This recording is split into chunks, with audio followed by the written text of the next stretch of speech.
ఎంత చదువుకున్నా ఒక్క ఫారెన్ డిగ్రీ అయినా ఉండాలన్నది చాలా మంది కల.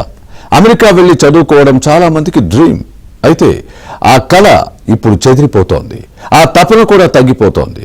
అమెరికా, కెనడా, యూకే బదులు సౌత్ కొరియా, స్పెయిన్ లాంటి దేశాల్లో చదువుకోవాలనుకుంటున్నారు. అసలు ఎందుకు ఈ పరిస్థితి వచ్చింది?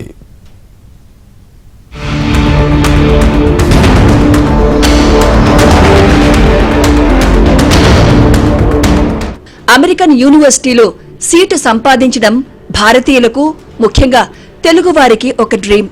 అక్కడ సీట్ వస్తే చాలు, జీవితంలో సెటిల్ అయిపోయినట్లే భావిస్తారు. అలాంటి డ్రీమ్ ఇప్పుడు చెదిరిపోతోంది. యుఎస్లో భారతీయ విద్యార్థుల అడ్మిషన్ల సంఖ్య భారీగా పడిపోయింది. విద్యార్థుల రిజిస్ట్రేషన్లు 10% పడిపోయిందని ఇటీవల ఒక సర్వేలో వెల్లడైంది. 2024-25 విద్యా సంవత్సరంలో మొత్తం విదేశీ విద్యార్థుల అడ్మిషన్స్ 17% తగ్గిపోయింది. సర్వేలో భాగమైన 825 అమెరికా సంస్థల్లో 61% కంటే ఎక్కువగా భారత విద్యార్థుల సంఖ్య తగ్గిందని తెలిపాయి. వీటిలో 96% సంస్థలు విద్యార్థుల సంఖ్య తగ్గడానికి ప్రధాన కారణంగా వీసా జారీలో జాప్యం, కఠినమైన విధానాలు, అమెరికాకు ప్రయాణ పరిమితులను కారణాలుగా పేర్కొన్నాయి. ట్రంప్ రెండోసారి అధ్యక్షునిగా బాధ్యతలు చేపట్టాక 80,000 మంది వీసాలను అమెరికా రద్దు చేసింది. ఇటీవల వర్క్ వీసా కోసం $1,00,000 చెల్లింపు రూల్స్ తీసుకురావడంతో భారతీయ యువతలో అమెరికా కలలు చెదిరిపోతున్నాయి. స్కాలర్షిప్లతో చదువుకోవడానికి ప్రతిష్టాత్మక విద్యా సంస్థల్లో సీటు లభించినా పలు కారణాలతో కొర్రీలు వేస్తున్నారు.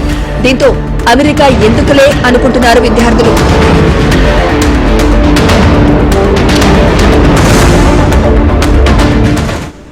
మన దేశం నుంచి చదువుకునేందుకు ఎక్కువగా వెళ్లేది అమెరికా, కెనడా, యూకే. అయితే ఇప్పుడు పరిస్థితుల్లో మార్పు వస్తోంది. దానికి బదులు స్పెయిన్, సౌత్ కొరియా, న్యూజిలాండ్లో అడ్మిషన్ల కోసం ప్రయత్నిస్తున్నారు మన విద్యార్థులు. అమెరికాకు వచ్చే అప్లికేషన్లలో 70%, కెనడాకు 80% అప్లికేషన్లు తగ్గాయి. బ్రిటన్ వెళ్దామనుకున్న వారిలో 20-30% అప్లికేషన్లు తగ్గాయి. 2026లోనూ ఇదే పరిస్థితి ఉంటుంది. అమెరికాలో హెల్త్ కేర్, డిఫెన్స్, కొన్ని టెక్ విభాగాల్లో మాత్రమే అవకాశాలున్నాయి. మిగతా రంగాల్లోకి విదేశీయులను అమెరికా రానివ్వదు. అందుకే అమెరికా తమ గమ్యస్థానం కాదని భావిస్తున్నారు విద్యార్థులు.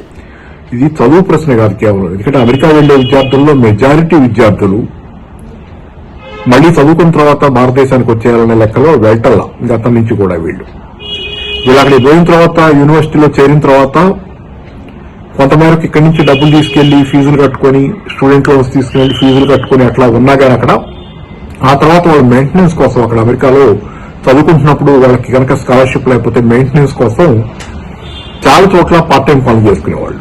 పార్ట్ టైం పని చేస్తూ చదువుకుంటుండేవాళ్ళు.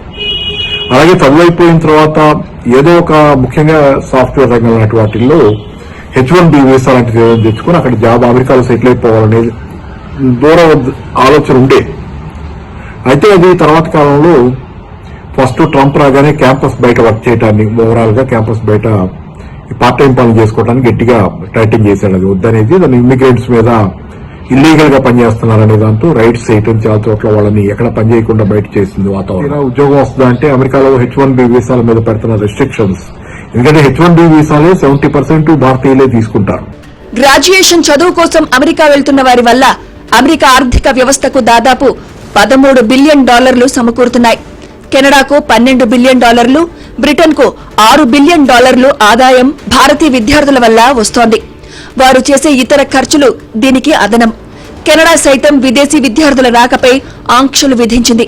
పైగా కెనడాలో కాస్ట్ ఆఫ్ లివింగ్ ఎక్కువ, చదువు పూర్తయ్యాక అవకాశాలు తక్కువ. దీంతో కెనడాకు సైతం భారతీయ విద్యార్థులు తగ్గిపోతున్నారు. 2023లో బ్రిటన్ ఇచ్చిన విద్యార్థి వీసాలు 1,59,000 కాగా అదిప్పుడు 92,000కు పడిపోయింది. బ్రిటన్లోనూ ఉపాధి అవకాశాలు బాగా తగ్గిపోవడంతో కలకలం చెలరేగుతోంది. మన దేశం నుంచి ఏటా దాదాపు 1,50,000 మంది ఉన్నత చదువుల కోసం ఆస్ట్రేలియా వెళ్తున్నారు. ఈ ఏడాది 15% తగ్గింది. ఆస్ట్రేలియాలోనూ స్క్రూటినీ పెంచారు. I do, but a lot of the people need remedial math. Did you see that? Where the students can't add 2 and 2 and they go to Harvard. They want remedial math and they're going to teach remedial math at Harvard. Now wait a minute. So why would they get in? How can somebody that can't add or has very basic skills. How do they get into Harvard? Why are they there? And then you see those same people picketing and screaming at the United States and screaming at, they're anti-Semitic or they're something. We don't want troublemakers here. But how do people that can't, when Harvard comes out with a statement that they're going to teach some of their students remedial math, that's basic math. ఇప్పుడు ఎక్కువ మంది మన విద్యార్థులు Germany వెళ్లేందుకు ఇష్టపడుతున్నారు. 2023-24లో దాదాపు 50,000 మంది జర్మనీలో కోర్సులు చేసేందుకు వెళ్లారు. కెనడా, యూకేతో పోలిస్తే జర్మనీలో ఉద్యోగ అవకాశాలు ఎక్కువగా ఉన్నాయి.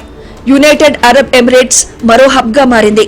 2024-25లో చదువుకునేందుకు దుబాయ్ వెళ్లే వారి సంఖ్య 20% పెరిగింది. ఫ్రాన్స్, నెదర్లాండ్స్ కు వెళ్లే వారి సంఖ్య సైతం పెరగనుందని అంచనా.